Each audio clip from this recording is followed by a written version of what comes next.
Hello students, my self Jayavrat Pal Singh और मैं reliable institute में एज ए मैथ्स फैकल्टी हूँ। मुझे मेरी टीचिंग करियर को स्टार्ट करे हुए करीबन 15-16 साल हो चुके हैं और आज जो ये वीडियो सॉल्यूशंस मैं बना रहा हूँ आप लोगों के लिए, ये जो वीडियो रिकॉर्ड करा गया है, ये जो जेईई मेन का पेपर हुआ था 3 सितंबर को सेकंड शिफ्ट का, उसके मैथ्स के पेपर के मैंने यहाँ पे सॉल्यूशंस, डिटेल्ड सॉल्यूशंस आप लोगों के लिए बनाए हैं। और साथ में हर क्वेश्चन में मैंने ये भी डिस्क्राइब करा है कि किस टॉपिक का ये क्वेश्चन है, ताकि आप लोगों को जब आप रिवीजन करो या आप लोग थ्योरी पढ़ो तो आप लोगों को थोड़ा सा ये आइडिया रहे कि अंदर आपके पास किस टॉपिक का कितना वेटेज इस चैप्टर के अंदर दिया गया है। और खासकर ध्यान रखना, आप लोग जेईई मेन के अपन सॉल्यूशन बना रहे हैं तो जेईई मेन के जो एक्सक्लूसिव टॉपिक्स हैं वो आपको हमेशा अच्छे से करने हैं, इसका आप अच्छे से ध्यान रखना। और अब अपन एक एक क्वेश्चन का डिटेल सॉल्यूशन आगे की वीडियोस में अपन देखना चालू करते हैं। जो भी अपन सॉल्यूशन देखने वाले हैं वो सारे सॉल्यूशंस आपके पास जेईई मेन जो 3 सितंबर को आप लोगों का पेपर हुआ था सेकंड शिफ्ट का, उसके अपन सॉल्यूशंस देख रहे हैं। उसका पहला क्वेश्चन जो था वो आपके पास एप्लीकेशन और डेरिवेटिव का था, और एप्लीकेशन और डेरिवेटिव के अंदर भी अगर देखा जाए तो question derivative as rate measure का क्वेश्चन था। क्वेश्चन लिखा हुआ है, if the surface area of a cube is increasing at a rate of 3.6 centimetre square per second retaining its shape, then the rate of change of its volume in centimeter cube per second when the length of a side of a cube is 10 centimeter is which of the following option is true। तो सबसे पहले अगर अपन surface area of cube की बात करें तो अपन late side of cube जो मान लेते हैं वो अपन कुछ a बोल देते हैं, a सेंटीमीटर। तो जो सरफेस एरिया आपको सरफेस एरिया जो रहेगा वो सरफेस एरिया क्या हो जाएगा 6a स्क्वायर। तो आपको जो गिवन है, अगर सरफेस एरिया को मैं ऐसे डिनोट कर देता हूं तो आपको सबसे पहले यहाँ जो गिवन है डेरिवेटिव और रेट मेजर में हमेशा आपको दो चीजों में कोरिलेशन बनाना होता है, एक तो क्या गिवन है और क्या पूछा गया आपसे। तो जो गिवन है वो आपके पास गिवन है ds by dt will be equals to 3.6 centimetre square per second. तो यहां से अगर अपन इसको डिफरेंशिएट करेंगे तो it comes out to be 2a dA by dt will be equals to 3.6। That means a dA by dt comes out to be कितना होता है 3, तो that is 0.3। ये फर्स्ट इक्वेशन बोल देता हूं इसको मैं। और आपसे क्या फाइंड करने के लिए कहा गया है वो भी अपन देख लेते हैं।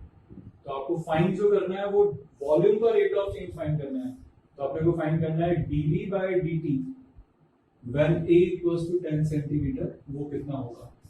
वॉल्यूम अपने को पता है क्यूब का, जिसको v से डिनोट कर रहे हैं, that is equals to a cube. तो dV by dt जब आप फाइंड करोगे तो dV by dt comes out to be 3a square dA by dt। इसको लिख लो 3a into a dA by dt। तो ये वाली वैल्यू अपन फ्रॉम फर्स्ट जो भी अपन ने डिराइव करा है कि जहां जो अपने को गिवन था उससे कंडीशन आ जाएगी। a की वैल्यू 10 आपको पता ही है, तो this implies dV by dt when a equals to 10 centimeter it comes out to be 3 into 10 into 0.3, that is 9 centimetre volume है ना, तो सेंटीमीटर क्यूब पर सेकंड। इस क्वेश्चन का आपके पास क्या हो गया, आंसर हो गया। तो देखते हैं उसका ऑप्शन कौन सा आएगा आपके पास। तो 9 जो ऑप्शन है वो आपके पास फर्स्ट ही इसका ऑप्शन होगा। सेकंड क्वेश्चन पर चलते हैं। सेकंड क्वेश्चन आपको डेफिनेट इंटीग्रेशन का क्वेश्चन दे रखा है जिसमें k की वैल्यू आपसे पूछी गई है और डिनोमिनेटर में 1 माइनस एक्स स्क्वायर है। तो आपको एक हिंट है कि अपन x को क्या पुट कर लेंगे यहाँ पर sin थीटा। तो x को sin थीटा पुट करेंगे तो आपके पास dx will become cos theta d theta. अगर इस इंटीग्रेशन को मैं I बोल देता हूँ तो इंटीग्रेशन में आपके पास क्या आ जाएगा, लोअर लिमिट 0 है तो 0 पर आपके पास थीटा बनेगा 0 और x की वैल्यू 1/2 दैट इज 5/6। ये वैल्यू बन जाएगी आपके पास x स्क्वायर। तो x स्क्वायर की वैल्यू तो होगी sin स्क्वायर थीटा, dx की वैल्यू हो जाएगी आपके पास cos theta d theta. Upon में जब आप x को sin स्क्वायर रख रहे हो तो 1 minus sin square will become cos square, और cos स्क्वायर की जो वैल्यू है वहां पे 3/2 पावर है, तो इसका मतलब मॉडुलस ऑफ cos थीटा का क्यूब आ जाएगा। लेकिन थीटा जो है 0 to π/6 हो गया, तो 0 to π/6 में cos क्या होगा, पॉजिटिव। तो मॉड पॉजिटिव में अपन हो जाएगा तो डायरेक्ट अपन cos क्यूब थीटा लिख सकते हैं। यहाँ पर एक cos कटेगा, नीचे cos square, sin square by cos square will become tan square. 0 to π/6 tan square theta d theta. अब tan स्क्वायर थीटा के इंटीग्रेशन को कैलकुलेट करने के लिए अपन इसको sec square 0 to π/6 sec square theta -1 इसका इंटीग्रेशन कर दो, सेक स्क्वायर का इंटीग्रेशन हो गया tan theta minus theta, limit आ जाएगी 0 to π/6, ये वैल्यू देगी tan π/6 that is 1/√3 minus π/6 lower limit होगी 0, ये वैल्यू आपको दे रखी है k/6, तो इसको अगर अपन इक्वल्स टू k/6 कर देते हैं तो यहाँ से आपके पास जो k की वैल्यू आएगी वो 2√3 माइनस पाई आ जाएगी, तो उससे आपका फर्स्ट जो ऑप्शन है वो सही हो जाएगा। क्वेश्चन 3 आपके पास रिलेशंस का क्वेश्चन है, सेट रिलेशन अपन ने थ्योरी पढ़ी थी उसमें रिलेशन का पार्ट है वाला। इस बार जेई में जो भी आपके पास पेपर्स में जेई मेन के जो एक्सक्लूसिव टॉपिक्स होते हैं अपने पास जेई मेन के, रिलेशन, मैथमेटिकल रीजनिंग और स्टैटिस्टिक्स, इन तीनों पे हर पेपर में लगभग उसने क्वेश्चन डाले ही डाले हैं। तो आप लोग भी जो वीडियोस देख रहे हैं आगे के लिए भी ध्यान रखें कि ये जो तीन जो टॉपिक्स हैं एक्सक्लूसिव जो आपके पास जेई मेन के हैं, अब इनमें से हर बार एक एक क्वेश्चन अगर आता है तो आप समझ लो 3 क्वेश्चन आप लोगों के पक्के हैं कि आराम से इजीली सॉल्व होने ही है वो, इसलिए थोड़े से एक्सक्लूसिव टॉपिक जो जेई मेन के हैं उन पर भी सबको ध्यान देना चाहिए। अब यहाँ पर देखो आपके पास क्वेश्चन दे रखा है, late R1 R2 be the two relations defined as follows। R1 R2 दे रखा है where A B belongs to R cross R, A square plus B square आपके पास क्यों लिखा हुआ है रैशनल नंबर है, यानी A square plus B square does not belongs to rational number. पूछा हुआ है R1 R2 में से कौन ट्रांजिटिव है कौन ट्रांजिटिव नहीं है। तो जब ऐसे क्वेश्चंस हो तो अपने को काउंटर एग्जांपल ही देखने पड़ते हैं।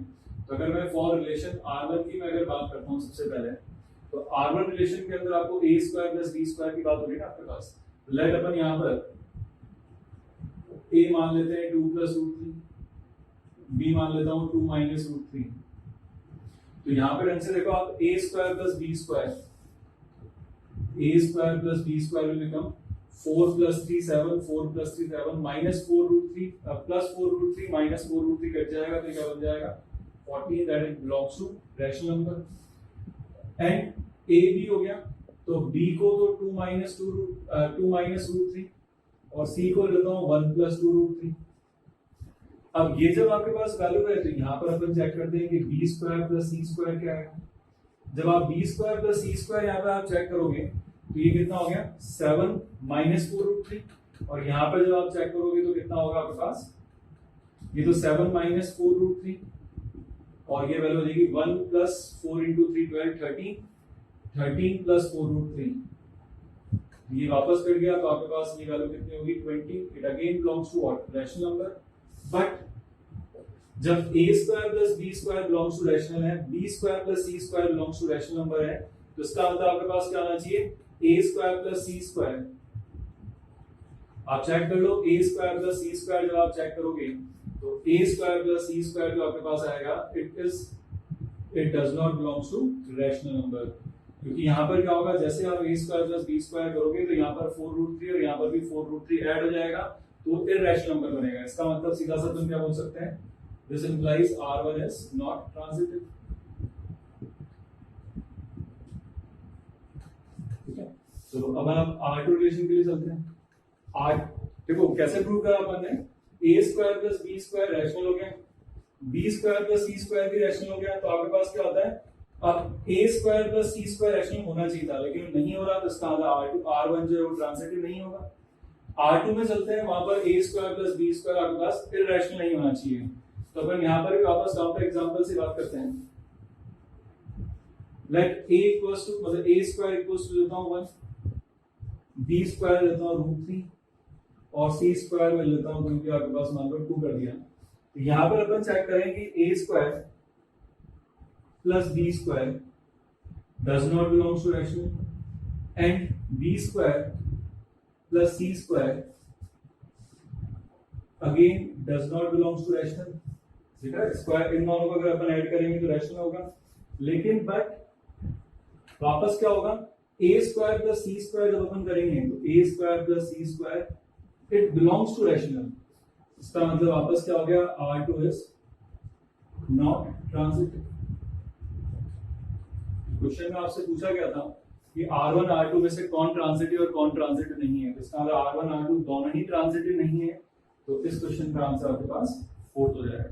क्वेश्चन 4 जो है वो आपके पास find the let the latter section of the parabola y square equals to 4x। तो सबसे पहले y square equals to 4x जो पैराबोला है तो इसकी लेंथ ऑफ लेटर सेक्शन जो होगी लेंथ ऑफ लेटर सेक्टम या LR सीधा सा बोल सकते हैं वो क्या होती है 4a, तो a यहाँ पर 1 है तो वो होगी वैल्यू 4।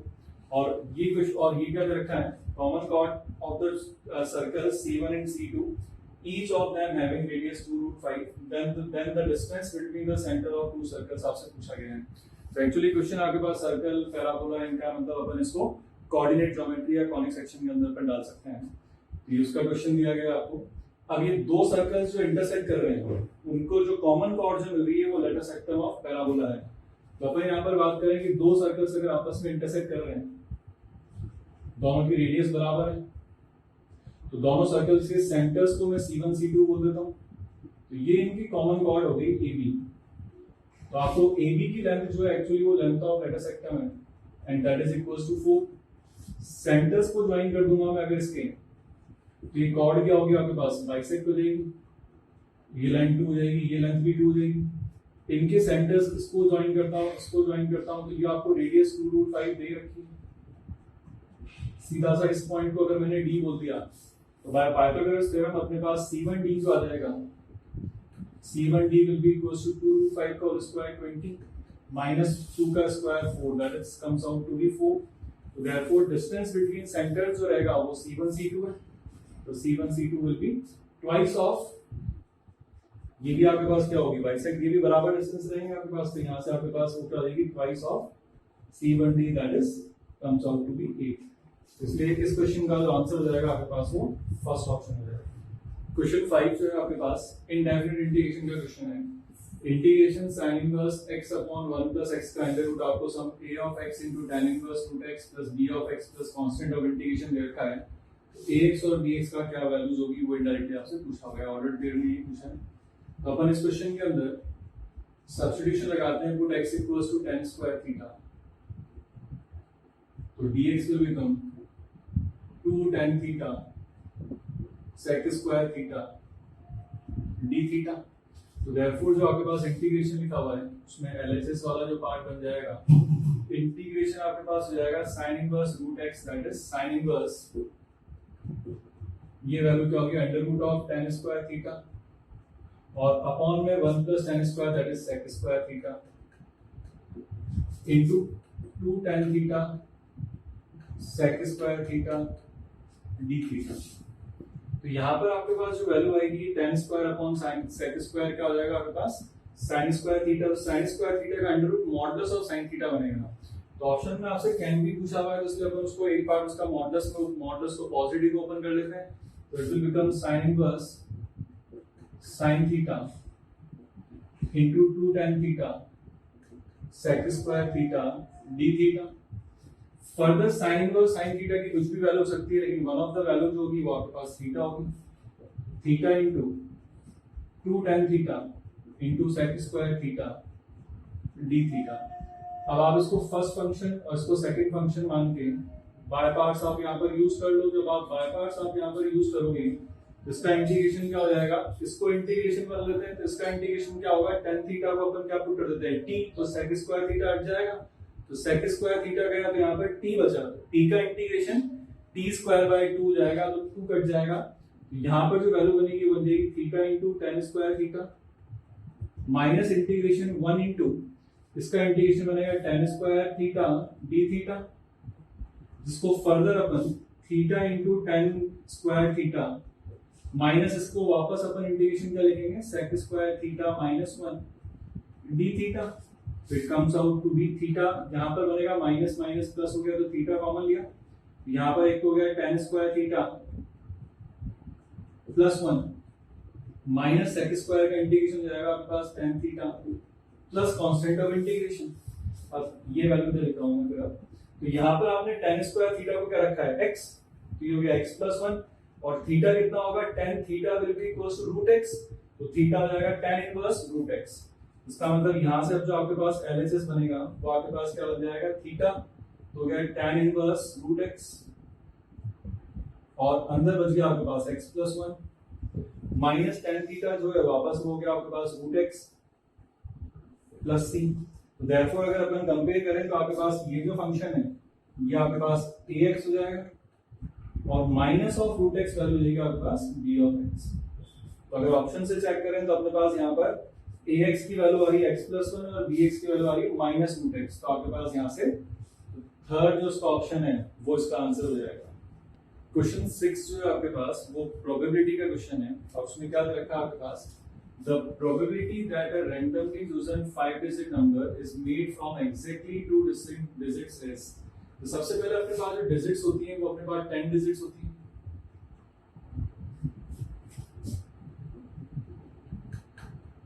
तो अगर अपन यहाँ पर बात करें जो अपने पास जो 10 डिजिट्स हैं 0 to 9 आपके पास 10 डिजिट्स होगी। तो इसमें अगर अपन सबसे पहले टोटल वेज की बात करें कि टोटल वेज में अगर अपन क्या लेंगे वहां पर, तो आपको एक नंबर चाहिए 5 डिजिट नंबर, उसमें 0 फर्स्ट प्लेस पर नहीं आना चाहिए। तो ये तो 9 तरीके हो गए, इसके 10, इसके 10, 10 और ये 10। Therefore यहाँ पर टोटल वेज आ जाएंगे 9 × 10⁴। अब फेवरेबल में अपने को क्या चाहिए कि जो 5 डिजिट नंबर आप बना रहे हो उसके अंदर एग्जैक्टली 2 ही डिजिट होनी चाहिए आपके पास, 3 डिजिट से नंबर नहीं बनेगा, एग्जैक्टली 2 ही टाइप की डिजिट्स होनी चाहिए। तो फेवरेबल जो आपके पास वेज आएंगे, तो फेवरेबल वेज का मतलब हो गया आपके पास वहां पर फेवरेबल वेज कब मिलेंगे अपने को, जब आपको वहां पर exactly 2 digits are used to make 5-digit number।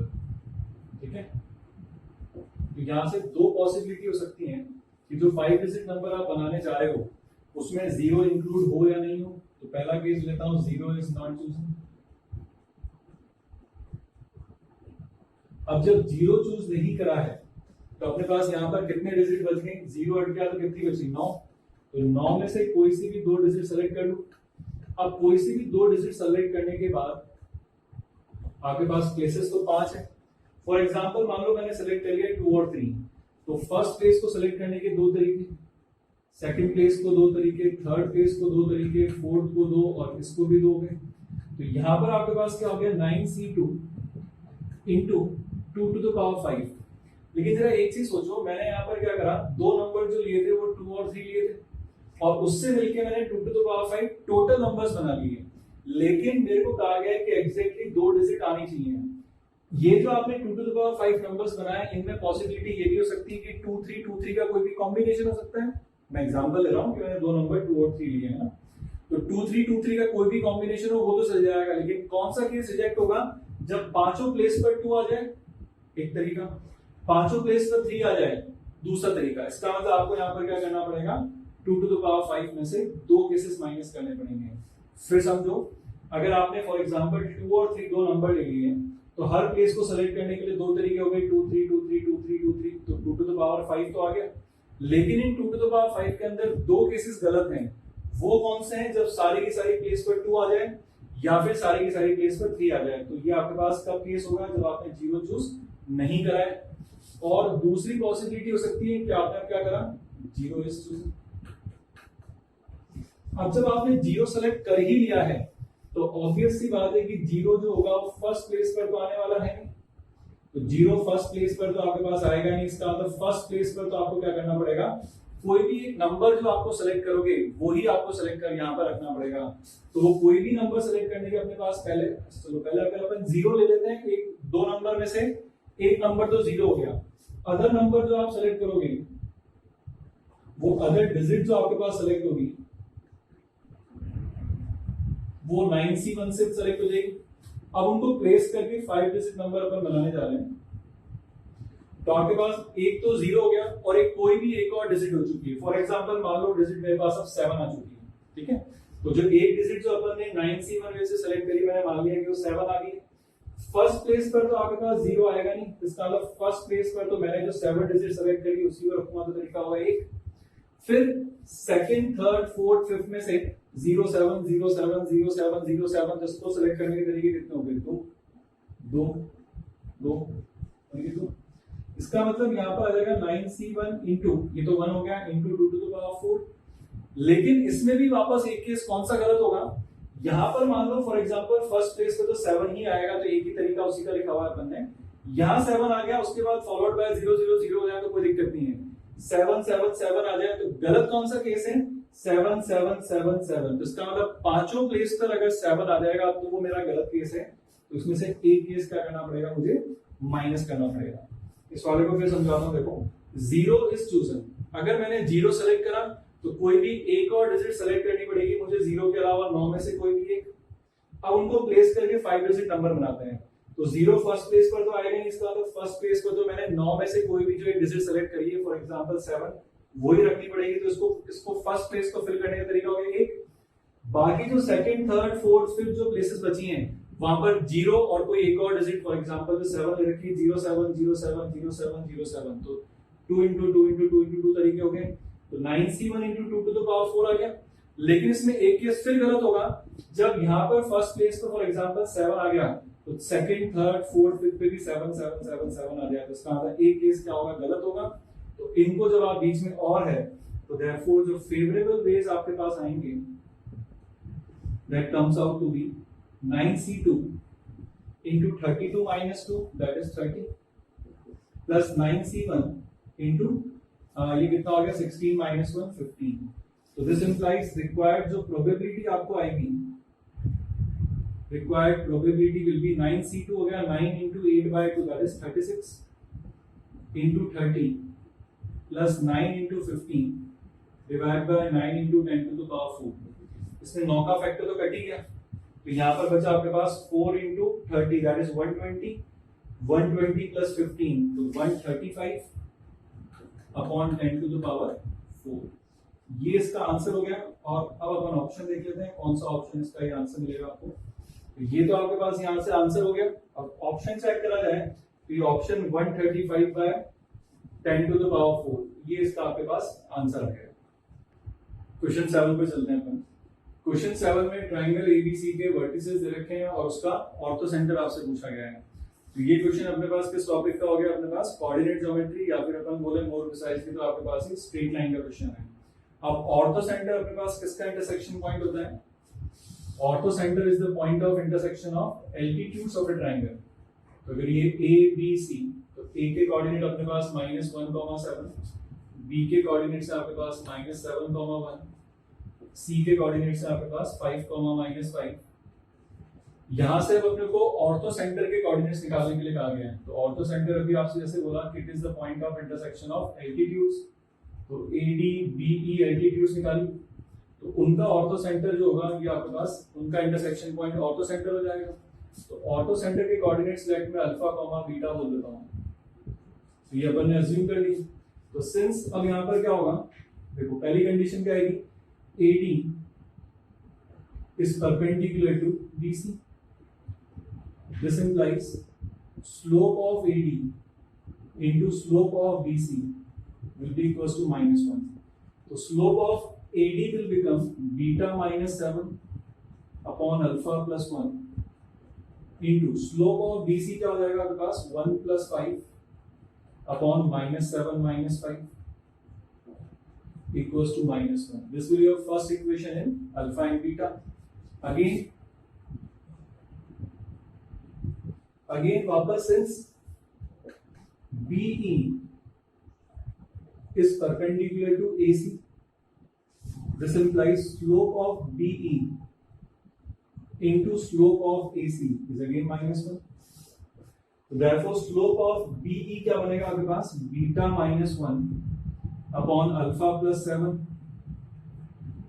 Into slope of AC क्या हो जाएगा अपने पास 7 plus 5 upon -1 -5 will be equals to -1। ये सेकंड इक्वेशन।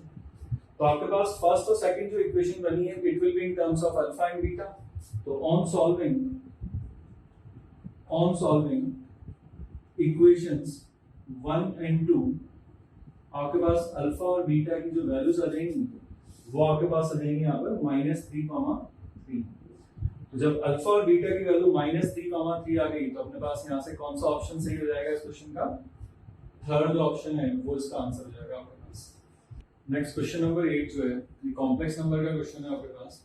इसमें लिखा हुआ है Z1 Z2 are the two complex numbers which satisfy these two equations, real part of Z1 equals to modulus of Z1 -1 and real part of Z2 equals to modulus of Z2 -1, जहां पे argument of Z1 - Z2 π/6 रखा है तो imaginary part of z1 plus z2 आपसे पूछा गया है। तो सबसे पहले तो अपन यहाँ क्या करते हैं कि लेट अपन इसको z1 को मान लेते हैं कि z1 will be equals to x1 plus iota y1 and z2 will be equals to x2 plus iota y2। अब सिंस लिखा हुआ है आपके पास कि z1 जो है z1 किसको क्या लिखा हुआ है, since real part of z1 will be equals to modulus of z1 minus 1। तो दिस इंप्लाइज आपके पास देयरफॉर ये क्या कंडीशन बन जाएगी, रियल पार्ट ऑफ z1 का मतलब हो गया x1 will be equals to under root of आपके पास हो जाएगा x1 माइनस 1 का whole square plus y1 square, और यहाँ पर x1 जो रहेगा वो पॉजिटिव रहेगा। इसको स्क्वायर करके आप सॉल्व कर लो, स्क्वायर करके आप सॉल्व करोगे तो यहाँ से वैल्यू आ जाएगी y1 square will be equals to 2x1 minus 1।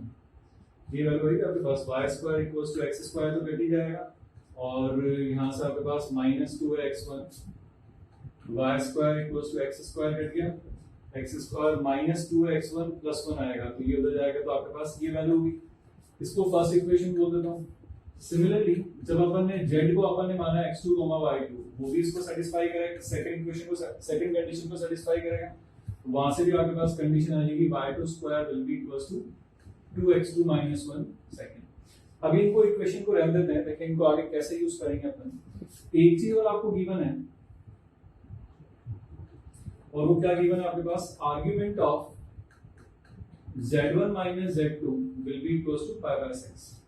अब argument of z1 minus z2 का मतलब क्या हो गया आपके पास, tan इनवर्स अब z1 माइनस z2, तो आपके पास वो क्या होगा x1 minus x2 plus iota times y1 minus y2, और आपके पास आर्गुमेंट क्या होता है, imaginary part upon real part tan inverse, तो वो क्या बन जाएगा आपके पास y1 minus y2 upon x1 minus x2 will be equals to pi by 6। तो यहां से आपके पास वैल्यू आ जाएगी y1 minus y2 upon x1 minus x2 equals to tan pi by 3 that is 1 by root 3।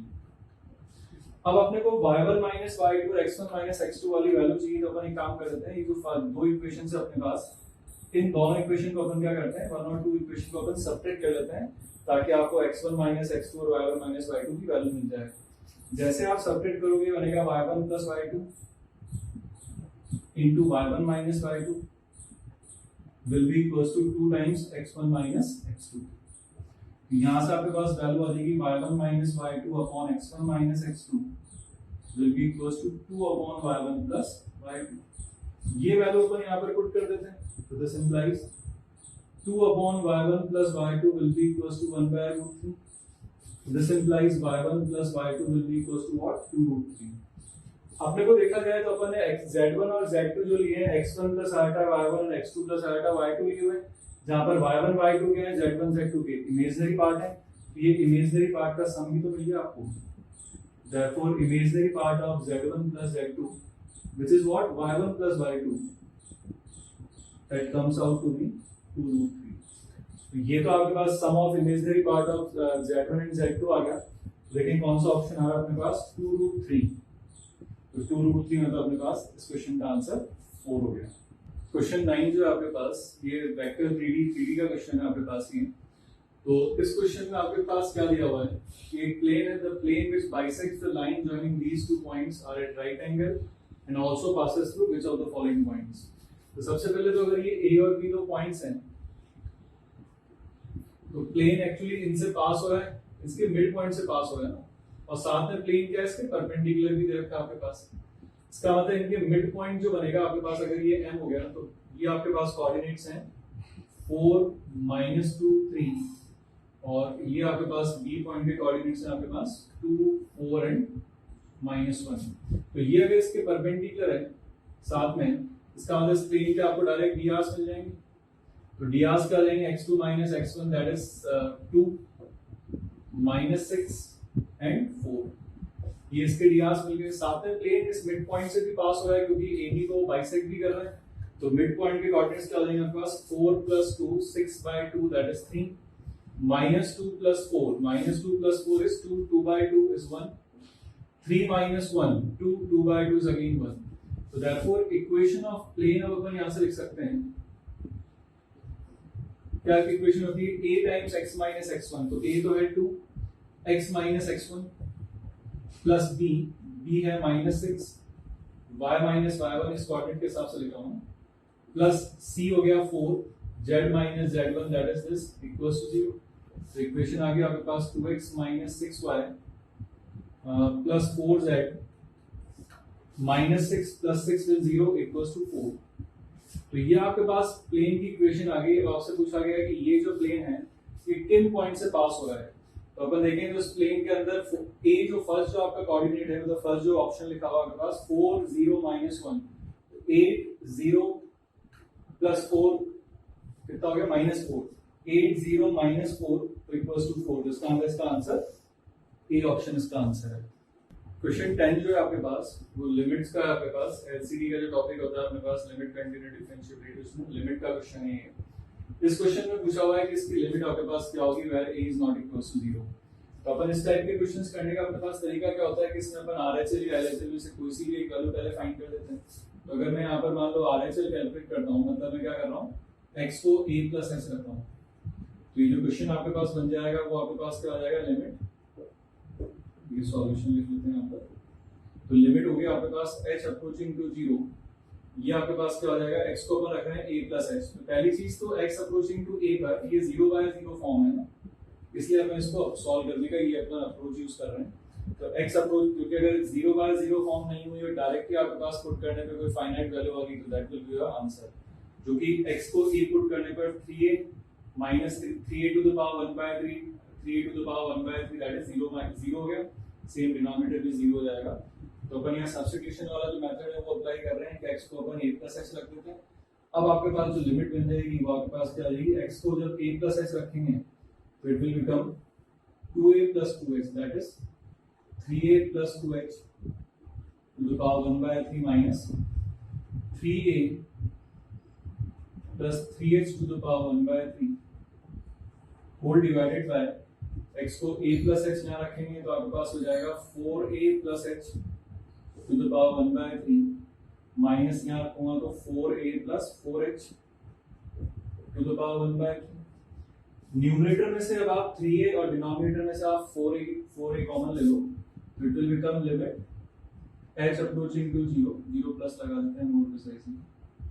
तो यहाँ पर आपके पास 3a टू द पावर 1/3 बाहर आएगा और अपॉन में 4a टू द पावर 1/3 बाहर आएगा इनटू, अब आपके पास क्या बचा यहाँ पर, अपन ने 3a से डिवाइड 3a कॉमन ले लिया तो यहाँ बचा 1 + 2h/3a होल पावर 1/3 माइनस यहाँ पर बच जाएगा 1 + h/a पावर 1/3 डिवाइडेड बाय यहाँ पर 4a कॉमन लिया है तो 1 + h/4a to the power 1/3 minus 4a common लिया है तो 1 + h/a टू द पावर 1/3। अब यहाँ पर अपने पास ये a तो कट ही गया क्योंकि a 0 नहीं है, तो इधर तो वैल्यू आ गई 3/4 टू द पावर 1/3। तो अपने पास यहाँ पर जब लिमिट बन जाएगी limit h approaching to 0 plus 3/4 to the power 1/3 तो वैल्यू आएगी इनटू, अब यहाँ पर ये जो वैल्यू है h आपके पास बहुत छोटा है, a से भी आप डिवाइड कर चुके हो तो ये 1 + x to the power n लिखा हुआ है, इसकी अप्रोक्सीमेट वैल्यू होती है 1 + nh। तो सबको 1 + nh की फॉर्म में अपन ब्रेक कर लेते हैं तो न्यूमरेटर विल बिकम 1 + nh, तो ये 3 यहाँ पर मल्टीप्लाई होगा तो 2h/9 माइनस 1 +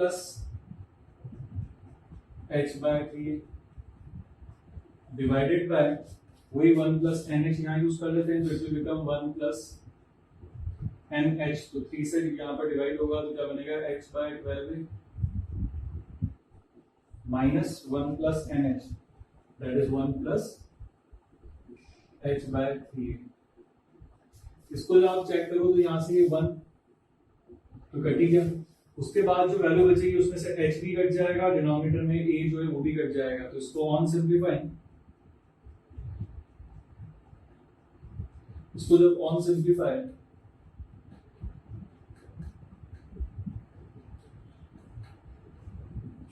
इसको जब अपन सिंप्लीफाई कर लेंगे तो सिंप्लीफाई करने के बाद आपके पास ये जो वैल्यू आ जाएगी वो आपके पास वैल्यू बन जाएगी इसकी 2/3 into 2/9 to the power 1/3।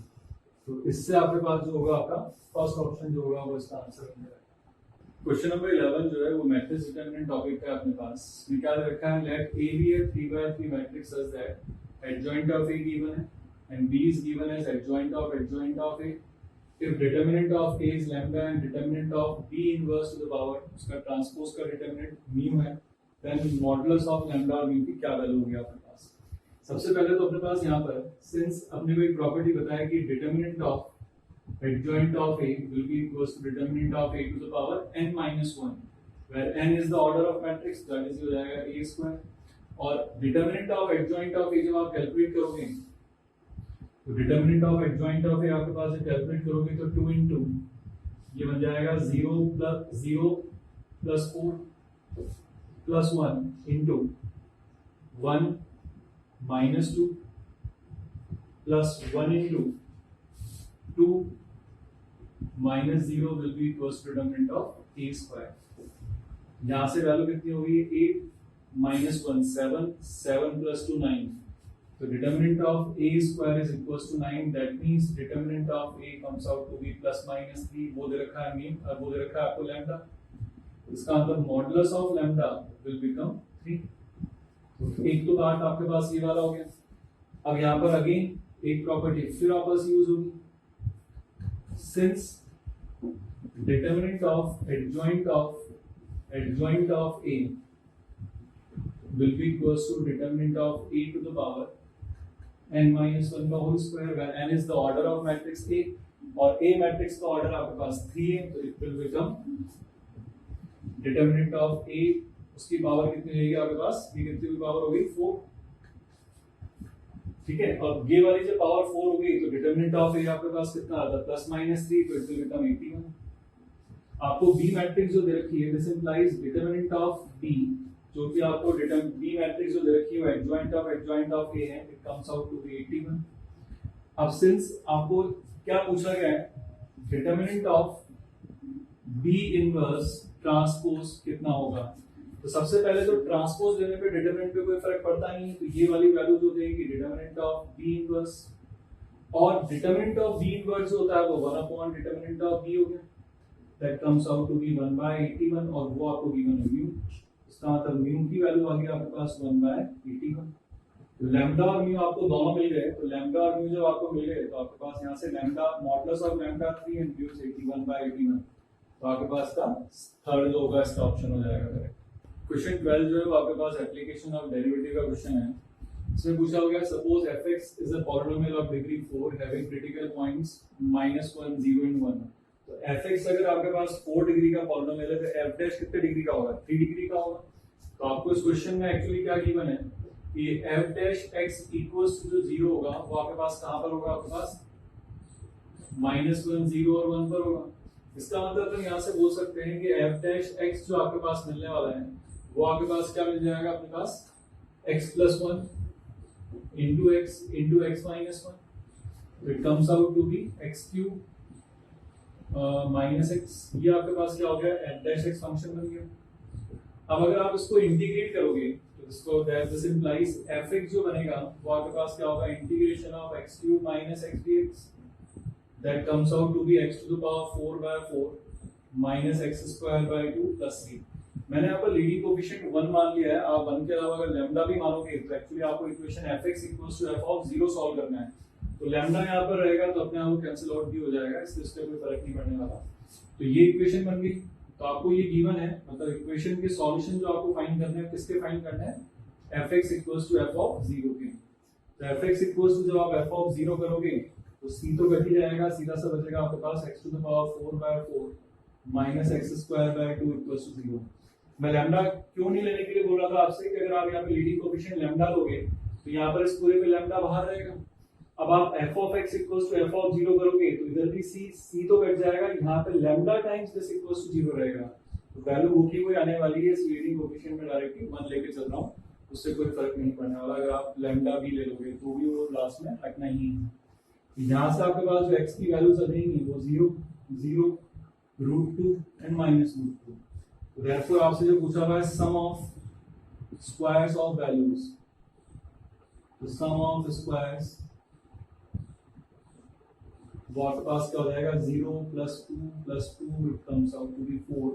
तो वहां से आपको ऑप्शन मिल जाएगा, थर्ड ऑप्शन आपका आंसर हो जाएगा। क्वेश्चन 13 जो है वो आपके पास वेक्टर्स का क्वेश्चन है। इसमें दे रखा है ABC belongs to real numbers such that a² + b² + c² अगर 1 है और एक कंडीशन गिवन है जहां पर थीटा π/9 है, then angle between these two vectors आपको कैलकुलेट करना है। Since we know that angle between the vectors, अगर मैं मान लेता हूं इन दोनों वेक्टर्स को, इसको मैं p वेक्टर इसको q वेक्टर मान लेता हूं, तो एंगल बिटवीन द वेक्टर्स का जो फॉर्मूला होता है अपने पास, एंगल बिटवीन वेक्टर्स, तो आपके पास क्या हो जाएगा cos of alpha will be equals to p vector dot q vector divided by modulus of p vector modulus of q vector। तो यहाँ पे अगर अपन p dot q, ये p vector और ये q vector मान लिया मैंने, तो क्या बनेगा ab plus bc plus ca divided by and modulus of p vector is √a² plus b² plus c² और ये √b² plus c² plus a²। तो फॉर्म में तो आ जाएगा आपके पास a² plus b² plus c², जो कि आपको गिवन है 1। ये जो वैल्यू होगी ab plus bc plus ca, इसकी वैल्यू निकालने के लिए इसमें से आप abc कॉमन ले लो, तो it will become 1/c plus 1/a plus 1/b। अब जो आपको कंडीशन गिवन है, ये जो कंडीशन गिवन है a cos theta equals to b cos theta plus 2π/3 equals to c cos theta plus 4π/3, इसको इक्वल्स टू अगर मैं मान लो 1/λ रख देता हूं, तो a इधर जाएगा तो 1/λ a की वैल्यू जो हो जाएगी आपके पास, वो क्या मिल जाएगी आपके पास, यहाँ पे एक प्रोपोर्शनल तो है इसके आपके पास, तो अगर मैं इसको इक्वल्स टू लैम्डा बोल देता हूं तो आपके पास यहाँ से वैल्यू आ जाएगी a b c/λ। तो 1/c की वैल्यू कितनी होगी आपके पास, 1/c की वैल्यू कितनी रहेगी cos थीटा प्लस 4π/3।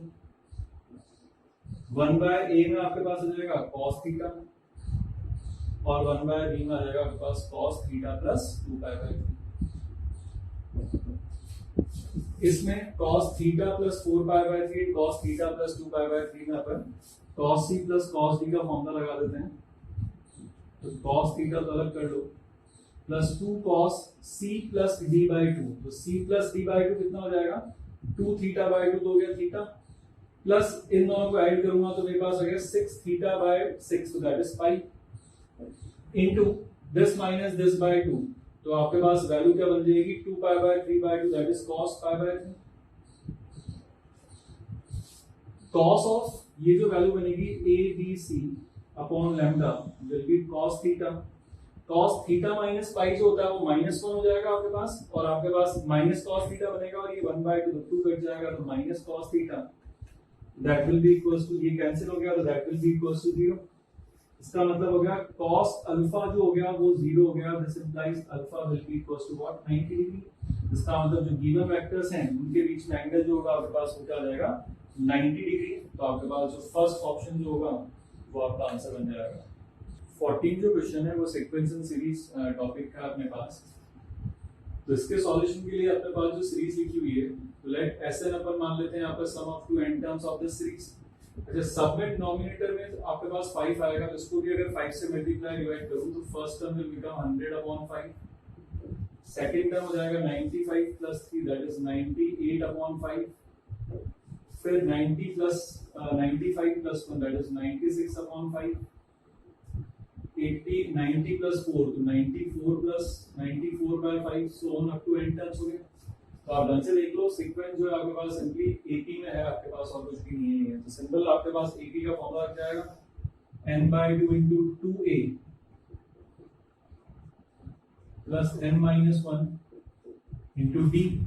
d क्या होगा आपके पास यहाँ पर 98/5 - 100/5, it comes out to be -2/5, और ये आपको गिवन है 488। क्वेश्चन में गिवन है आपको कि sum up to n terms is 488।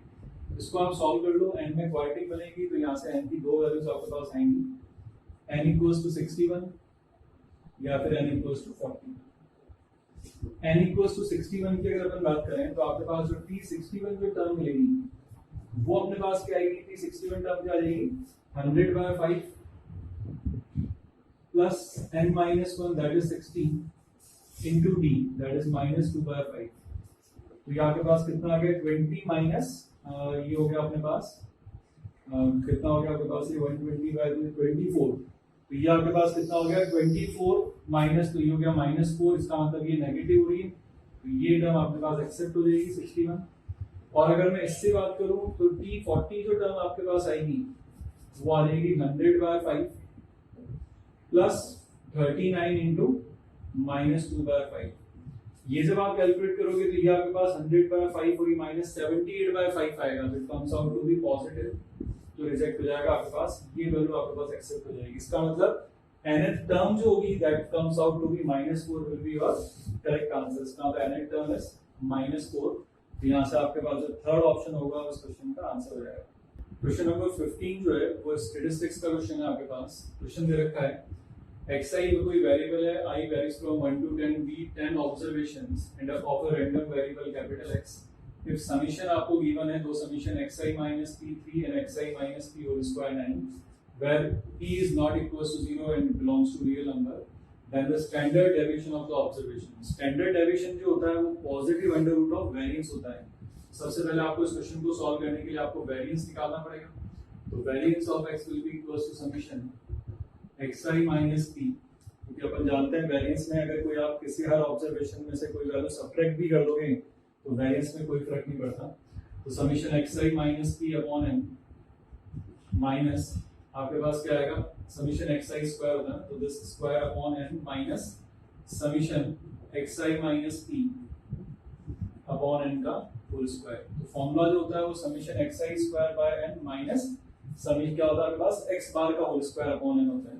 तो यहाँ से आपके पास xi माइनस p का होल स्क्वायर रखा है 9, तो it comes out to be 9/10 minus ये रखा आपको 3/10 का होल स्क्वायर, तो ये बन गया 9/10 minus 9/100, it comes out to be 181/100, तो ये वेरिएंस आ गया आपके पास 81/100, तो therefore जो स्टैंडर्ड डेविएशन होता है comes out to be positive under root of variance, that is equals to 9/10। तो स्टैंडर्ड डेविएशन जो आएगा आपके पास 9/10 आएगा, वहां से आपको ऑप्शन 3 आपका आंसर मिल जाएगा। क्वेश्चन 16 जो है वो आपके पास डिफरेंशियल इक्वेशन का क्वेश्चन है। इफ अगर ये इक्वेशन दे रखी है और साथ में y of 2 दे रखा है e where x is greater than 1, तो y of 4 आपसे पूछा हुआ है क्या आंसर होगा। तो इस क्वेश्चन को सॉल्व करने के लिए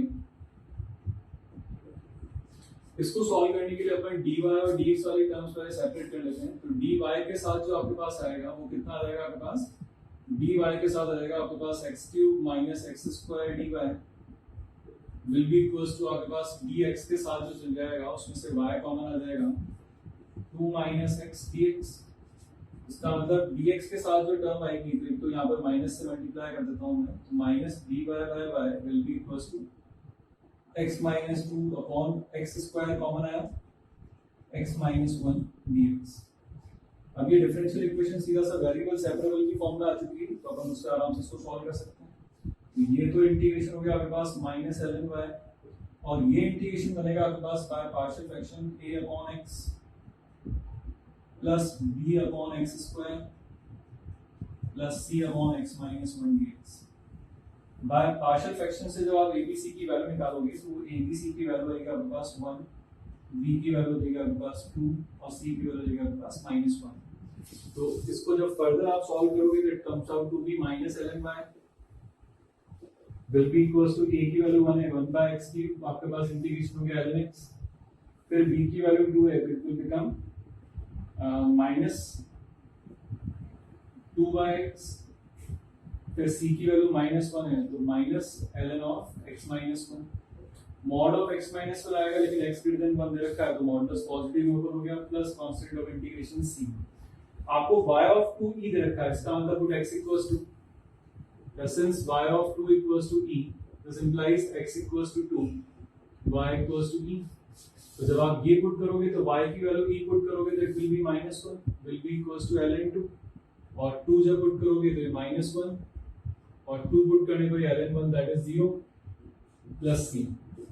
तो यहां से आपके पास c comes out to be -ln 2। इसका मतलब आपके पास इक्वेशन बन गई -ln y equals to ln x -2/x -ln x -1 -ln 2।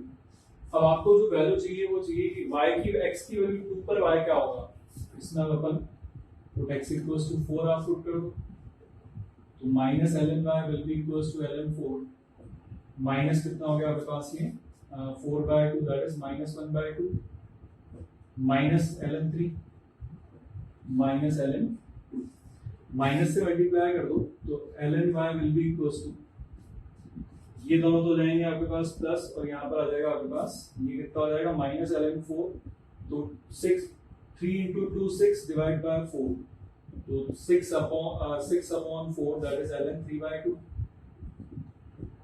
और यहाँ पर बचाएगा प्लस 1/2 तो प्लस 1/2 को लिख सकता हूँ मैं plus 1/2 ln e which is equals to ln 3/2 plus ln root e ये वैल्यू की ln y की तो आपके पास y की जो वैल्यू आ जाएगी तो it comes out to be ये log m plus log n है तो log m into n तो 3/2 into रूट e आपके पास यहाँ से y की वैल्यू आ गई जब x की वैल्यू क्या है 4 तो y ऑफ 4 की जो वैल्यू आ रही है वो आपके पास यहाँ से कौन सा ऑप्शन मिल गया, सेकंड ऑप्शन इस क्वेश्चन का आंसर आ जाएगा।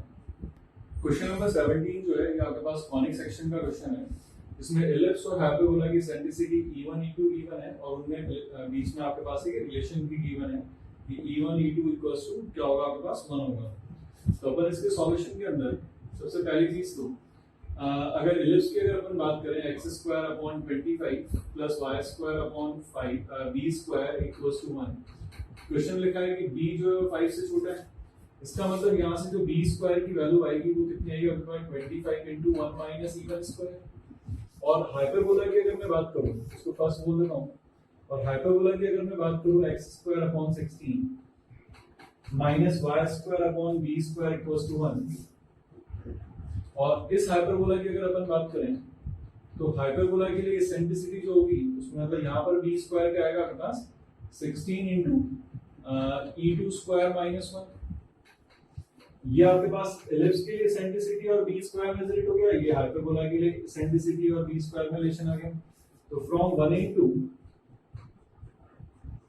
अगर अपन बात करें तो यहाँ से आपके पास दोनों में से b² को एलिमिनेट करेंगे तो 25 1 minus e1² will be equals to 16 e2² - 1 और आपको since e1 e2 equals to 1 दे रखा है तो therefore e2 की वैल्यू होगी 1/e तो यहाँ से वैल्यू आ जाएगी 25 1 minus e1² will be equals to 16 into e2 की वैल्यू रख दो 1/e तो 1/e1² - 1 इसको जब आप सिंपलीफाई करोगे तो e1 की जो वैल्यू आ जाएगी वो 4/5 आ जाएगी।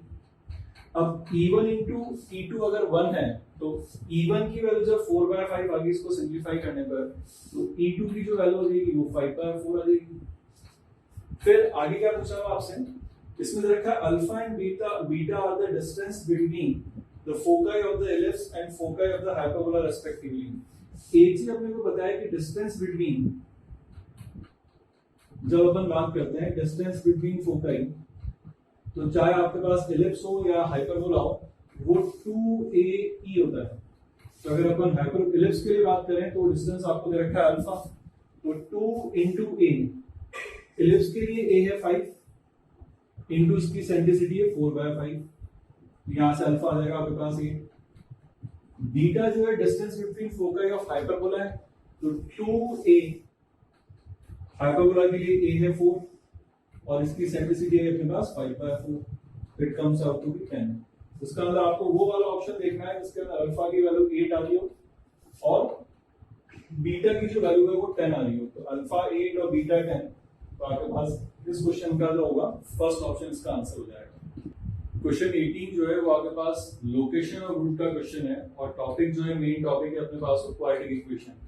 क्या दिया हुआ है इसमें, the set of all real values of lambda forward this quadratic equation always have exactly one root in the interval open interval 0 to 1। तो open interval 0 to 1 के बीच में अगर exactly एक ही रूट होना चाहिए तो दूसरे रूट के बारे में इसने कुछ बोल नहीं रखा, लेकिन अभी अपन कंडीशन ये निकाल लेते हैं कि अगर exactly one root lies between 0 to 1 है तो आपके पास कंडीशन होती है f of k1 into f of k2 is less than 0।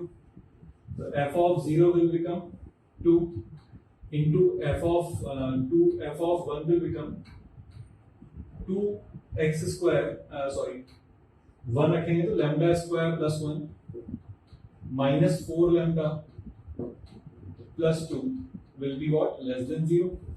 It comes out to be lambda square minus 4 lambda plus 3 is less than 0. इसका मतलब लैम्डा जो हो गया वो 1 2 3 आपके पास आ चुका है, लेकिन इसमें बाउंड्री पॉइंट पे चेक कर लो कि एग्जैक्टली एक रूट तो इनके बीच में आ गया, दूसरा रूट कहाँ जा रहा है। तो अपन यहाँ पर पहला केस ले लेते हैं, इफ लैम्डा इक्वल्स टू 1। अगर लैम्डा 1 हुआ तो आपके पास इक्वेशन क्या बन जाएगी, 2x square minus 4x plus 2 equals to 0। 2 कटने के बाद इक्वेशन बनेगी x square minus 2x plus 1 equals to 0। इसका मतलब यहाँ से आपके पास ये x माइनस 1 का whole square equals to 0। This implies x equals to 1 and 1। ये रिजेक्ट हो जाएगा क्योंकि आपको एग्जैक्टली एक रूट चाहिए 0 और 1 के बीच में। तो लैम्डा की वैल्यू 1 के लिए आपके पास दोनों रूट ही 1 आ गए, तो लैम्डा की वैल्यू 1 जो होगी वो आपके पास रिजेक्ट हो जाएगी यहाँ से। दूसरी पॉसिबिलिटी लेता हूँ, if lambda equals to 3। Lambda की वैल्यू अगर अपन 3 रख देते हैं तो यहाँ पर 3 रखता हूँ तो कितना बनेगा, ये 9 प्लस 1 10x स्क्वायर। 3 यहाँ पे रखूंगा तो minus 12x plus 2 equals to 0। यहाँ से जब आप सॉल्व करोगे तो आपके पास x की वैल्यू 1 आएगी और एक x की वैल्यू आपके पास 1/5 आ जाएगी।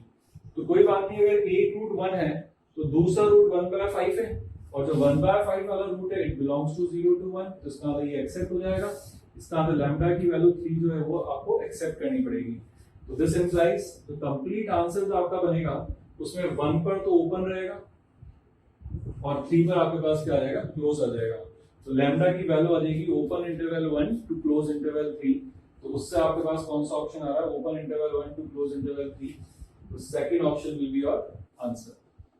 क्वेश्चन नंबर 19 आपके पास बायनोमियल थ्योरम का क्वेश्चन है। इसमें पूछा हुआ है कि इस बायनोमियल एक्सपेंशन की जो टर्म इंडिपेंडेंट ऑफ x होगी उसकी वैल्यू k है, तो 18k कितना होगा अपने पास। तो इसको सॉल्व करने के लिए सबसे पहले अपन यहाँ पर इसकी tr plus 1 टर्म लिखते हैं। That comes out to be 9cr into 3/2x squared to the power 9 minus r into minus 1/3x to the power r.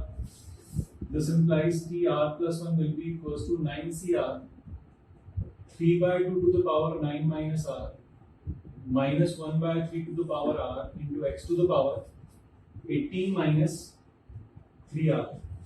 So this implies, so therefore term independent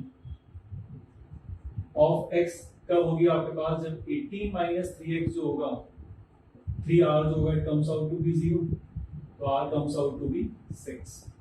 r की value जब आप वापस यहाँ पर put कर दोगे जो term मिलेगी आपको t6 plus 1 will be equals to 9c6 3/2 to the power 3 minus 1/3 to the power 6, और टर्म इंडिपेंडेंट ऑफ x से तो ये वैल्यू आएगी। ऑन सिंप्लीफाइंग इसकी वैल्यू आ जाएगी आपके पास 21/54 which is given to you as k। Therefore 18k will be equals to 18 into 27/54, तो ये हो गया 3 और ये इससे कट गया 7। 18k comes out to be 7। तो आपका यहाँ से कौन सा ऑप्शन मिल रहा है आपको, ये फोर्थ ऑप्शन इस क्वेश्चन का आंसर हो जाएगा। क्वेश्चन 20 जो है वो आपके पास मैथमेटिकल रीजनिंग का क्वेश्चन है, जिसके अंदर एक कंडीशनल स्टेटमेंट जो आपको दे रखी है वो फॉल्स दे रखी है। पूछा हुआ है कि पी क्यू आर जो 3 स्टेटमेंट होंगी उनमें क्या क्या उनकी ट्रुथ वैल्यूज हो सकती हैं। तो सबसे पहली चीज तो आपके पास यहाँ पर जब भी P implies Q अगर फॉल्स होता है तो ये ओनली पॉसिबल व्हेन जब आपके पास P तो हो क्या ट्रू एंड Q जो हो आपके पास क्या हो फॉल्स हो। तो ये अपने पास P implies Q के लिए अपने पास जो डेफिनेशन होती है, बाय डेफिनेशन अपन की बात कर रहे हैं। तो देयरफॉर आपके पास जो क्वेश्चन है वो है P and Q implies negation of Q or R, this will be equals to false। तो this implies ये कब होगा, जब पहला वाला P and Q will be equals to what true and simultaneously negation of Q or R will be equals to false। और अब यहाँ पर आपके पास ये एंड है तो P and Q ट्रू, तो दो स्टेटमेंट्स अगर उनका आप एंड ले रहे हो तो वो ट्रू एक ही केस में होता है जब आपके पास P भी ट्रू हो एंड साइमल्टेनियसली Q भी ट्रू हो। तो P और Q के लिए तो कंडीशन मिल गई कि दोनों ट्रू होने चाहिए। अच्छा यहाँ पर नेगेशन ऑफ F है आपके पास, ठीक है। तो क्योंकि P जो है, सिंस यहां से स्टार्ट करते हैं, सिंस Q जो है आपके पास वो ट्रू है, तो therefore negation of Q comes out to be false. So this implies negation of Q or R will be equals to false. इसमें से negation of Q तो आपके पास false हो ही चुकी है। अब दो स्टेटमेंट के बीच में अगर और है और वो false है, तो तभी होता है जब दोनों की दोनों क्या हो आपके पास false हो। तो सीधा सा यहां से आपका क्या हो गया, false और false will be equals to false. Therefore R जो हो गया क्या हो गया आपके पास F हो गया। इसका मतलब क्या हो गया, truth values of P Q R हो गई, truth value of P is true, Q is true and R is false. तो अपन ये ऑप्शन ढूंढ लेते हैं, T T F कहां पर मिल रहा है, तो T T F is the third option. तो इस क्वेश्चन का आपके पास आंसर 3 आ गया। अच्छा देखो, जैसे मैंने जब ये डिस्कशन चालू करा था तो आपसे बोला था कि जो प्योरली आपके पास टॉपिक्स हैं जो कि जेईई मेन के होते हैं, कौन कौन से, स्टैटिस्टिक्स, मैथमेटिकल रीजनिंग और अपने पास एक टॉपिक कौन सा होता है अपने पास, रिलेशंस। उन तीनों के क्वेश्चन इस पेपर के अंदर हैं, तो तीनों का एक ही क्वेश्चन और इजी क्वेश्चन है, फटाफट सॉल्व करो, नंबर आपके पास हमेशा पूरे आएंगे। अच्छा, अपन पेपर के उन क्वेश्चंस पे चल रहे हैं जो कि आपके पास इंटीजर टाइप्स होते हैं। तो 21 टू 25 क्वेश्चंस हैं वो आपके पास इंटीजर टाइप हैं। उसमें 21 जो क्वेश्चन है वो अपने को दिख रहा है कि AMGM वर्ड दिख रहे हैं, इसका मतलब इसका क्वेश्चन है, सीक्वेंस एंड सीरीज का क्वेश्चन है। इस क्वेश्चन को सॉल्व करने के लिए अपन क्या करें, आपको क्वेश्चन में दे रखा है कि 3 और 243 के बीच में एक तो आप m अरिथमेटिक मींस इंसर्ट कर रहे हो, तो अगर m अरिथमेटिक मींस इंसर्ट कर रहे हो तो लेट उनका कॉमन डिफरेंस मैं कुछ d बोल देता हूं। तो जब यहां से अपन कॉमन डिफरेंस निकालेंगे तो कॉमन डिफरेंस की वैल्यू देगी आपके पास 243 minus 3 upon m plus 1, it comes out to be 240 upon m plus 1। और एक चीज और कर रखी है कि इन्हीं नंबर 3 और 243 के बीच में फर्दर अपने कितने ज्योमेट्रिक मीन इंसर्ट करें, मैंने 3 ज्योमेट्रिक मीन्स इंसर्ट कर रहे हैं। तो 3 ज्योमेट्रिक मीन्स इंसर्ट कर रहे हैं, तो यहाँ पर लेट ज्योमेट्रिक मीन मतलब इसमें कॉमन रेशियो जो बोल देता हूँ मैं, ज्योमेट्रिक मीन का मतलब जो जीपी बनेगी आपके पास उसका कॉमन रेशियो r बोल देता हूँ। तो this implies r comes out to be 243/3 whole power 4, कितने ज्योमेट्रिक मीन है 3, तो 1/4 आपके पास हो जाएगा। तो ये बनेगा आपके पास कितना 81 to the power 1/3 that is 3। ठीक है। अच्छा, साथ में आपको क्या गिवन है, आपको गिवन है fourth arithmetic mean will be equals to second geometric mean।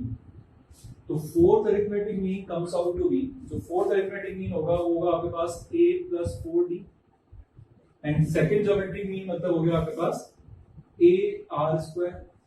यहाँ पर जब आप वैल्यू रखोगे a plus 4d, तो a तो आपके पास जो है वो है 3, तो 3 plus 4 into d की वैल्यू अपन ने यहाँ से निकाली थी 240 upon m plus 1 will be equals to 3 into r की वैल्यू अपने पास 3 आई थी तो 9। इसको जब आप सॉल्व करोगे तो यहाँ पर m ही अननोन है और क्वेश्चन में भी आपसे क्या पूछा हुआ है m की वैल्यू क्या होगी, उसको जब आप सॉल्व करोगे तो m comes out to be 39। तो इस क्वेश्चन का आंसर अपने पास क्या आ जाएगा, m की वैल्यू 39 आ जाएगी। क्वेश्चन 22 जो है ये एप्लीकेशन ऑफ डेरिवेटिव का क्वेश्चन है और एप्लीकेशन ऑफ डेरिवेटिव के अंदर टेंजेंट एंड नॉर्मल का क्वेश्चन है। क्या क्वेश्चन है देखते हैं। If the tangent to the curve y equals to e to the power x at the point c, e to the power c, and the normal to the parabola y square equals to 4x at the point 1, 2, intersects at the same point on the x-axis, तो आपको c की value निकालने के लिए कहा गया है। तो सबसे पहले अगर इसको अपन सॉल्व करेंगे क्वेश्चन को, तो अपने को अगर कर्व अगर अपन पहले लेते हैं y equals to e to the power x, इसको डिफरेंशिएट करूंगा तो dy by dx comes out to e to the power x। तो therefore slope of tangent जो हो जाएगी आपके पास, slope of tangent at c, e to the power c will be equals to what, e to the power c। So this implies equation of tangent at point at c, e to the power c is, क्या equation आएगी आपके पास, y minus y1 that is e to the power c will be equals to m times e to the power c into x minus c। अब अपने को क्या कह रहा है, ये टेंजेंट कहां पे इंटरसेक्ट करेगी, x एक्सिस के लिए, तो अपन यहां पर क्या कर रहे हैं, put x put y equals to 0। तो y इक्वल्स टू जब आप इसमें 0 पुट कर दोगे तो e to the power c तो कट जाएगा, तो तो आपके पास यहाँ से x की जो वैल्यू आ जाएगी वो कितनी आ जाएगी c-1। तो therefore point on x axis जो हो जाएगा इज लेट्स से a, वो कोऑर्डिनेट क्या बनेगा c-1, 0। अगेन अपने को अब जो दूसरा कर्व है वो है y² = 4x। तो y² = 4x पैराबोला को इसको फिर डिफरेंशिएट करते हैं, तो 2y * dy/dx will be equals to what 4। तो यहां से आपके पास dy/dx की जो वैल्यू आ जाएगी that comes out to be 2y। तो therefore स्लोप ऑफ टेंजेंट जो आएगी आपके पास किस पॉइंट पर एट 1, 2 पर, तो 1, 2 पर टेंजेंट की स्लोप क्या आएगी आपके पास 2/2 that is 1। So this implies equation of normal at कौन सा पॉइंट है 1, 2 is टेंजेंट की स्लोप अगर 1 है तो नॉर्मल की स्लोप क्या होगी आपके पास -1। वो क्या होगी y-2 will be equals to -1 into x-1। इसको भी x एक्सिस पे कहां पे इंटरसेक्ट कर रही है वो चेक करना है, तो y को अपन 0 पुट कर देते हैं। तो जैसे ही y को 0 पुट करोगे तो आपके पास x की वैल्यू क्या आ जाएगी, यहाँ से y 0 हो गया तो ये 2 और इधर आके हो जाएगा x = 3। तो दिस इंप्लाइज, तो therefore point on x axis जहां पर y² = 4ax पैराबोला की नॉर्मल इंटरसेक्ट करेगी, उस पॉइंट के कोऑर्डिनेट अपन क्या बोल देते हैं b बोल देता हूं, और वो कोऑर्डिनेट हो जाएगा आपके पास 3, 0। क्वेश्चन में गिवन है कि जहां पर टेंजेंट x एक्सिस को इंटरसेक्ट करेगी y = e⁻x की, वहीं पर नॉर्मल y² = 4ax को x एक्सिस को इंटरसेक्ट करेगी। तो since points a and b are same, तो देयरफॉर अपन क्या करें, वहां से x की जो वैल्यू आई आपके पास c-1 will be equals to 3। तो therefore c comes out to be 4, और यहां से c की जो वैल्यू 4 है वो आपके पास क्या हो जाएगा, इस क्वेश्चन का आंसर हो जाएगा आपके पास। क्वेश्चन 23 आपके पास, वापस जो क्वेश्चन है आपके पास 3D का क्वेश्चन है। अब इसमें क्या क्या कह रखा है, एक प्लेन है P जिसके ऊपर ये दो लाइंस लाई कर रही हैं, और Q पॉइंट जो है अल्फा बीटा गामा वो क्या है आपके पास M जो पॉइंट है 1, 0, 1 उसके ऊपर फुट ऑफ परपेंडिकुलर है, किसके ऊपर, प्लेन के ऊपर, प्लेन P के ऊपर। तो सबसे पहला काम आपका ये रहेगा कि आपको प्लेन की इक्वेशन निकालनी पड़ेगी। तो क्योंकि प्लेन इन दोनों लाइन से पास हो रहा है, तो अपने पास यहाँ पर सबसे पहले प्लेन की इक्वेशन निकालने के लिए अपने को क्या चाहिए होता है, एक तो पॉइंट चाहिए होता है प्लेन के ऊपर। तो प्लेन के ऊपर तो दो पॉइंट हो गए, एक तो पॉइंट हो गया 1, 0, 0, एक हो गया 0, -1 and 0, और साथ में यहाँ पर ये जो लिखा हुआ है ये vector parallel to this line है, ये vector parallel to second line है। तो सबसे पहले तो अपने को क्या चाहिए, ds of normal to the plane, that will be equals to I cap, J cap, K cap, और वो आपके पास कितना आएगा 1, 1, 0, और फिर आ जाएगा आपके पास 0, 1, -1।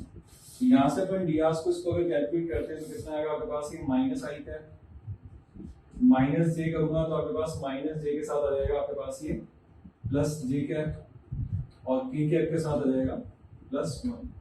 इसका अंदर ds, प्लेन की ds मिल गया आपको।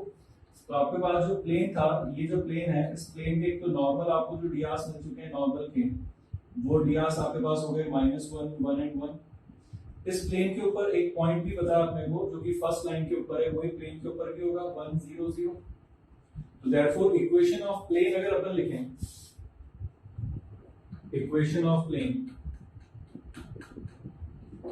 वो इक्वेशन ऑफ प्लेन अपने पास क्या होगी, dr तो बताइए अपने को, तो a times x minus x1, तो दैट इज a हो गया -1 into x minus x1 plus b that is 1 y minus y1 plus c z minus z1 equals to 0। तो यहां से आपके पास प्लेन की इक्वेशन आ गई -x plus y plus z will be equals to कितना आ गया इसको +1 इक्वल्स टू 0। ये तो प्लेन की इक्वेशन आ गई आपके पास। अब आपको कहा गया फुट ऑफ परपेंडिकुलर निकाल दो, तो ये प्लेन तो अपने P जो प्लेन था वो तो निकाल ही लिया। एक ये M पॉइंट आपको गिवन है 1, 0, 1, इसके फुट ऑफ परपेंडिकुलर जो है वो Q है, इसके कोऑर्डिनेट्स आपको निकालने हैं। तो फुट ऑफ परपेंडिकुलर का अगर अपन फॉर्मूला लगा लेते हैं तो फुट ऑफ परपेंडिकुलर फॉर्मूला क्या होगा, x माइनस x1, तो x minus 1 upon -1 will be equals to y minus 0 y minus y1, तो y minus 0 upon b, z minus z1 that is -1 upon c that is what equals to minus times इस point को plane में satisfy करा दो, तो -1 plus 0 plus 1 upon a square plus b square plus c square, तो a square plus b square plus c square comes out to be 3।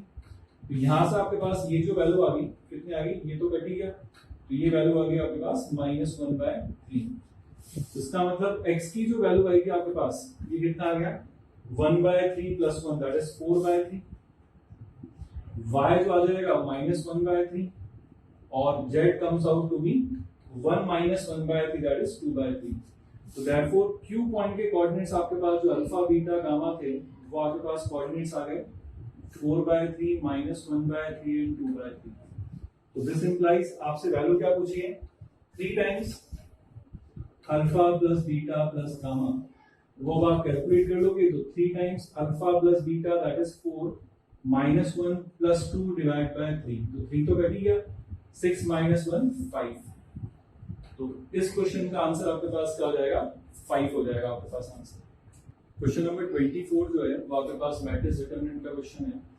इस question में आपको क्या दे रखा है कि ये जो तीन जो इक्वेशंस हैं, ये जो तीनों इक्वेशंस गिवन है ये आपके पास होमोजेनियस इक्वेशंस हैं और होमोजेनियस इक्वेशन में दो ही आपके पास पॉसिबिलिटी होती है, या तो इनफाइनाइट सॉल्यूशंस या फिर यूनिक ट्रिवियल सॉल्यूशंस होंगे। तो अपन बाय क्रैमर रूल अपन डी चेक कर लेते हैं इसका, तो डी जो आपके पास बनेगा 1 -2 5 -2 4 1 -7 14 एंड 9। जब आप इसको सिंप्लीफाई करोगे तो ये 0 आ जाएगा, इसका मतलब आपके पास यहाँ पर इसके इनफाइनाइट सॉल्यूशंस आपको मिलेंगे। अब इनफाइनाइट सॉल्यूशन में से लेट अपन क्या कर लेते हैं, x को अपन मैं k बोल देता हूँ where k belongs to integer. Question में लिखा हुआ है कि सॉल्यूशंस क्या होंगे आपके पास इंटीजर होंगे और x की वैल्यू अगर k है तो put in first two equations. ये जो आपके पास x की वैल्यू अपन ने k रखी है, ये पहली दो इक्वेशन में अपन पुट कर देते हैं, तो it will become k - 2y + 5z equals to 0 और दूसरी इक्वेशन में आ जाएगा -2k + 4y + z equals to 0। पहली इक्वेशन को आप 2 से मल्टीप्लाई करके ऐड कर दोगे तो वहां से आपको डायरेक्ट k और y दोनों ही कट जाएंगे। तो इनको जब आप सॉल्व करोगे ऑन सॉल्विंग तो z आएगा आपके पास 0 और y आएगा आपके पास k/2। क्वेश्चन में कंडीशन गिवन है कि आपके पास x y z जो है उस कंडीशन को सेटिस्फाई करेंगे। Now put x equals to k, y equals to k/2 and z equals to 0 in given condition। जो आपको कंडीशन गिवन है उस कंडीशन के अंदर अपन पुट कर देते हैं। तो जैसे आप गिवन कंडीशन में पुट करोगे आपके पास क्या कंडीशन आ जाएगी 15 less than equals to x square that is k square plus k square by 4 plus 0 is less than equals to 150। इसको सिंप्लीफाई करोगे तो k स्क्वायर की वैल्यू आपके पास आ जाएगी 12 से लेकर 120। क्वेश्चन में बताया कि k जो है वो इंटीजर है क्योंकि x आपके पास क्या होना चाहिए इंटीजर होना चाहिए। अब इंटीजर में भी मुझे कौन सा लेना पड़ेगा x/2b, k/2b एक इंटीजर होना चाहिए। तो ये भी अगर आपके पास यहाँ से y भी अगर आपके पास इंटीजर है तो तभी होगा जब k आपके पास क्या होगा इवन हो सकता है। तो k की वैल्यू आपको इवन लेनी है 12, k स्क्वायर की वैल्यू आपके पास 12 to 120 होना चाहिए और उसमें भी होना चाहिए k इवन नंबर होना चाहिए। इसका मतलब k की वैल्यू जो हो सकती है दैट विल बी +-4 +-6 हो सकता है 36 हो जाएगा, प्लस फिर हो सकता है 8 64 हो जाएगा, 10 होगा 100 तो +-10 और इसके अलावा आपके पास k की वैल्यू अगर अपन 12 रखेंगे तो 144 आगे निकल जाएगा। अपन ने इवन क्यों लिया क्योंकि x y क्वेश्चन में लिखा हुआ है कि x y z आपके पास जो है वो इंटीजर सॉल्यूशंस की अपन बात कर रहे हैं। तो k इंटीजर हो गया तो y भी इंटीजर होना चाहिए, तो k must be even integer होना चाहिए आपके पास। ये आपके पास जो वैल्यूज आ गई तो कितनी वैल्यूज आ गई दैट इज 8 वैल्यूज। तो आपसे क्वेश्चन में ये पूछा हुआ था कि सेट के अंदर आपके पास कितनी वैल्यूज होंगी, तो आपके पास जो number of values in set S will be equals to 8 values आपके पास वहां से आंसर आ जाएगा। इस पेपर का जो लास्ट क्वेश्चन है, क्वेश्चन नंबर 25, वो आपके पास परम्यूटेशन एंड कॉम्बिनेशन का क्वेश्चन है। उसमें लिखा हुआ है total number of 3 digit numbers whose sum of digits is 10 is क्या होगा। तो अपन सबसे पहले यहाँ पर ही मान लेते हैं let 3 digit number be x y z। अब अगर ये 3 digit number x y z है तो therefore according to condition x plus y plus z comes out to be कितना आना चाहिए आपके पास 10। लेकिन क्योंकि x आपके पास फर्स्ट ये जो अगर 3 डिजिट नंबर में बात करें तो x can not be equals to 0, तो x must be greater than equals to 1 and y or z can be greater than equals to 0। लेकिन अपन पहले यहाँ पर क्या करें, इक्वेशन सॉल्व करने के लिए अपन क्या करें, पहले तीनों को x y z को अगर 0 0 0 से स्टार्ट करते हैं तो अपने पास डायरेक्ट जो बेगर्स मेथड होता है या फिर डिस्ट्रीब्यूशन ऑफ ऑब्जेक्ट जिसे दूसरा नाम है उसका वो बोलेंगे अपन, तो वहां से अपने पास इजी पड़ेगा सॉल्व करना। तो अपन यहाँ पर x minus 1 को greater than equals to 0, y greater than equals to 0 and z greater than equals to 0। x minus x1 को मैं पुट कर देता हूं सम x1, इसका मतलब यहाँ पर x की जो वैल्यू आ गई वो आ गई x1 plus 1। तो यहाँ से ये जो इक्वेशन बन जाएगी आपके पास x1 plus 1 plus y plus z equals to 10। This comes out to be x1 plus y plus z equals to 9। अच्छा एक चीज ध्यान रखना, आपने यहाँ पर x को x plus x1 plus 1 रखा है तो आपके पास x1 can not be equals to what 9 नहीं हो सकता, क्योंकि x1 अगर 9 हो गया तो x की वैल्यू 10 हो जाएगी। तो फर्स्ट डिजिट, सेकंड डिजिट और थर्ड डिजिट ये आपके पास सिंगल डिजिट इन नंबर्स होंगे आपके पास। तो इसका मतलब पहले अपने पास यहाँ पर जो कंडीशंस आ गई, इक्वेशन तो बनी x1 plus y plus z will be equals to 9, जहां पर x1 की जो वैल्यू है आपके पास, x1 की रेंज आपके पास 0 to 8 रहेगी और y और z की जो रेंज रहेगी वो आपके पास क्या रहेगी 0 to 9 रहेगी। ठीक है, तो अपन यहाँ पर क्या करें, सबसे पहले तो अपन 9 चीजों को 3 में डिस्ट्रीब्यूट करने के तरीके निकाल लेते हैं। तो वो आपके पास कितने तरीके आ जाएंगे, 9 plus 3 minus 1 c3 minus 1। तो ये आपके पास कौन से, ये वैल्यू कितनी आएगी आपके पास 12 11 c2। 11 c2 का मतलब हो गया 11 into 10 by 2, दैट इज 55। ये 55 तो टोटल वेज है जिसके अंदर x1 की वैल्यू आपने 9 भी ले ली है। तो अब अपन वो वाला केस इसमें सबट्रैक्ट करेंगे, if x1 equals to 9, this is wrong case है ना, तो इसमें से अपन वो wrong case अपन क्या करते हैं माइनस करेंगे। तो अगर x1 की वैल्यू 9 हो गई, this implies y plus z equals to 0 and this is only possible when y equals to z equals to 0। तो this implies only एक ही तरीका है। तो therefore required, आपसे जो नंबर ऑफ जो पूछा है ना आपसे, required numbers will be equals to 55 minus 1, that is 54। तो इस क्वेश्चन का आंसर आपके पास क्या आ जाएगा 54 आ जाएगा आंसर।